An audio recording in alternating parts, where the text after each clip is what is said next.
This is potentially some big news. The referendum that's seeking to veto HB 267, which is the anti-union bill approved by the Republican-controlled Utah legislature, it has reached the signature goals to qualify for the ballot and leave it up to the voters whether they want to keep the law in place or get rid of it. On Monday, we had new signature totals released by the Lieutenant Governor's office, and they had surpassed the 140,000 signatures they needed to qualify statewide. But, and this is the most important part, they had hit that signature goal in 15 state Senate districts. Under Utah law, you need signatures from 8% of the active voters, both statewide and in 15 state Senate districts.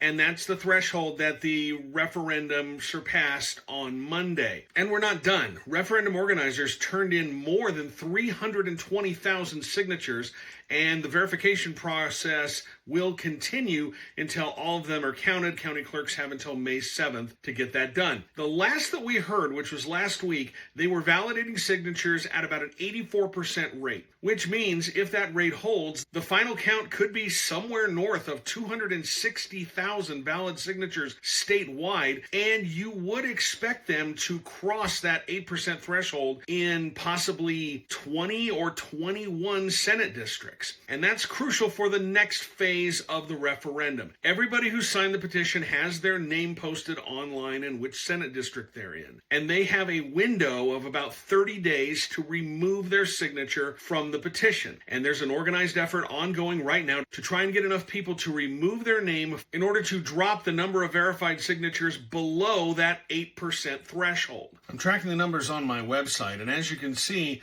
there's one district that has just barely cleared the 8% threshold, and that is Senate District 3, represented by Republican Senator John Johnson. They're currently sitting at just over 105% of the signature total, and their margin is 268. So if everything stopped today, opponents would only need to convince 269 people in that one district to remove their signature, and the referendum would not qualify for the ballot. So it stands to reason that the more districts they're able to hit that 8% signature threshold in, the harder it will be for opponents to convince enough people to take their name off of the petition and keep the issue from going to the ballot. So we'll get the final total sometime in the next week when all of the signatures have been verified.